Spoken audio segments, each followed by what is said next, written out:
like scrimmages and pickup games. And from the first pickup game, I was like, yeah, he number one pick. He's got a different cold, huh?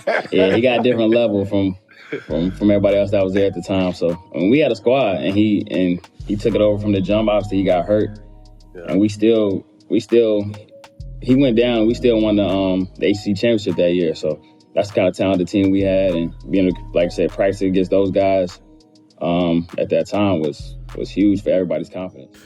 Nets Nation, it's your boy AJ back again. You know the vibes. Back with another video, here to talk about Seth Curry.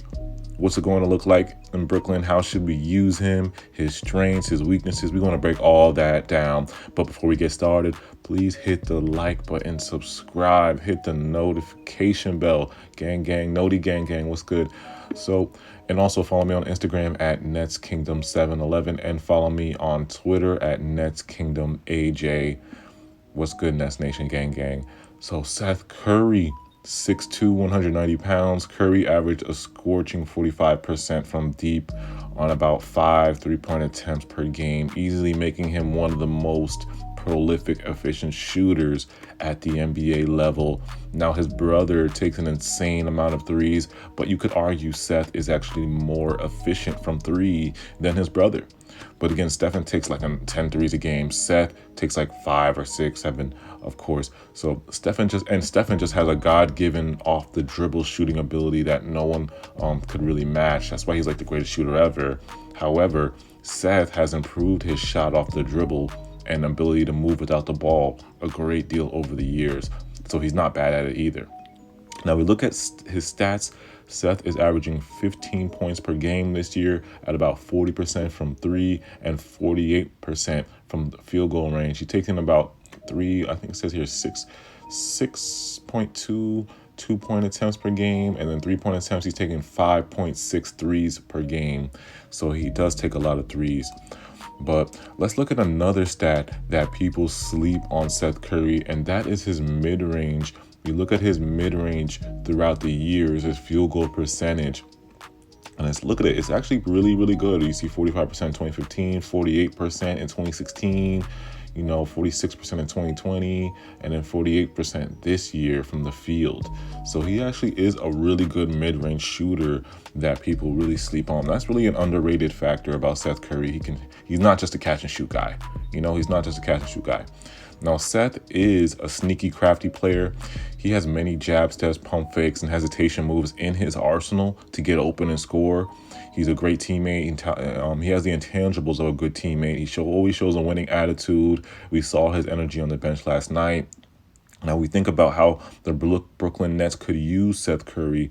Obviously, the answer is as a floor spacer, just how we run plays for Joe Harris, double pin down screens to get him open so Seth can come off those and light it up from three. Also, we can use Seth as a second shot creator, either off the bench or in the lineups he gets in. The Sixers did initiate a lot of their offense through Seth Curry. Now, he has sneaky craftiness. He's like that guy at the park who looks like he's not good at basketball, but then he crosses you and hits a step back. Seth has a lot of moves in his bag. Now, we look at this play right here, Seth Curry versus the Nets. Now, the play call is for Seth. So Joel Embiid starts with the ball at the high key. We see Danny Green set that first screen. Embiid does like a dribble handoff and sets a second screen, double pin down, giving Seth a free look from three. Now, we use a lot of this action for Joe Harris, so I'm sure Seth will easily adjust to plays like this on the Brooklyn Nets. Now, Seth is good off the ball, and he's actually a great movement shooter. Now, we look at this play right here. Seth, as a shot creator, Joel Embiid sets the screen on the wing. You'd think it would be a pick and roll, but it's a pick and pop. Embiid likes to pop out to that three or mid-range. Now, right here, a lot of people think Seth is just a catch and shoot 3-point shooter. But like I said before, he's crafty and he's really efficient. He can shoot off the dribble also. So Seth takes the screen by Embiid, gets to his spot at that free throw line, and gets an easy pull-up jumper. Remember, Seth shoots that mid-range at about 48%, which is extremely high for a shooter. Now we look at this play. Seth does a great job off the ball here. Now look right here. He does a little rub screen with Tobias, fakes, and then flares out to that wing for a three. Now Seth is not as good as his brother off the ball, but he's very good off the ball. That teams have to pay attention because you will look up the score and Seth will have a quick 20 points in a blink of an eye if you don't defend him off the ball. He's so efficient that he can score in bunches if you're not careful. You know what I'm saying? Like, he don't miss a ton of shots in a row. He's really efficient. Now, the last play right here, using Seth as a lead point guard, the initiator of the offense. This is what Brooklyn is going to need from him, because right now, you know how our roster is. Kyrie's not at home. So if he can come off the bench at times or fill this role as an initiator for us, creating a shot, playmaking. Also, don't forget Seth is averaging a career high in assists this year with 4 assists per game. So he can pass also. Now we see Joel Embiid set a pick. Patty Mills does a good job of getting through that screen. So we have Claxton as the help defender because he's helping Patty. Now Seth sees that. He sees Claxton in that middle, and then he's like, let me adjust. He adjusts, makes a nice step back move, and hits a mid-range shot. So again, he's not just a three-point shooter. Seth can be used in a lot of different ways off the ball, on the ball, initiating the offense as a lead guard. Then he has a craftiness to score off the dribble. He's not just limited to catch and shoot. So that's the great part about Seth, you know, and I feel like a lot of people don't pay attention to Seth when he has to go to the rim, or when he has to shoot off the dribble, or when he gets to the rim. People don't realize that he has other facets to his game. Now, the weaknesses of Seth is basically he's only 6'2", his height. He's not tall. You know what I'm saying? So defensively, I'm not saying he's a bad defender, but he can be taken advantage of on the defensive end of the court. Teams could pick on him, isolate him. You know, he's not that great of a defender.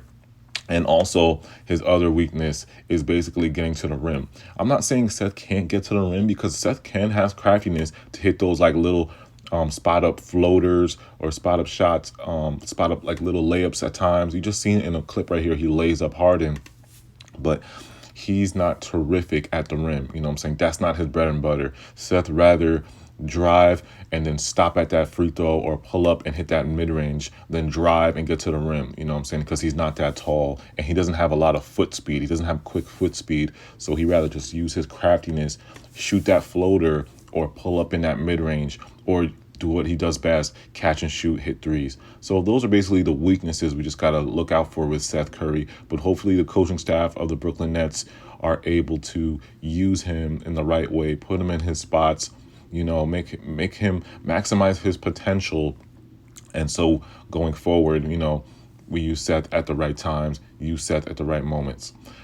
Let me know in the comments how you guys feel about Seth Curry, how you guys feel about him getting adjusted to the team. We're going to see Seth Curry possibly on Monday against the Kings. So let me know how you guys feel about Seth. How should we use him? What lineups? Put the lineups in the comments. What lineups should you guys see with Seth Curry? What do you guys want to see with Seth Curry? And then I actually did an Andre Drummond breakdown a long time ago. So I don't know if I will do an Andre Drummond breakdown, but let me know in the comments if I should do an Andre Drummond breakdown. But I did the Ben breakdown and I did the Seth Curry breakdown. And then I was reading the comments of the Ben Simmons breakdown. You guys were all talking about the weaknesses of Ben. I didn't put that in the video because the weaknesses of Ben are obvious. Again, Ben Simmons, he's not a good free throw shooter and he doesn't shoot the ball. There, everybody knows that. But everything else he does at a high level. We know Ben is a great athlete, great all-star. So let me know in the comments. Again, Seth Curry, it's your boy AJ. Make sure you hit that like button, subscribe, hit the noti. Follow me on Instagram and Twitter. And don't forget about the merch.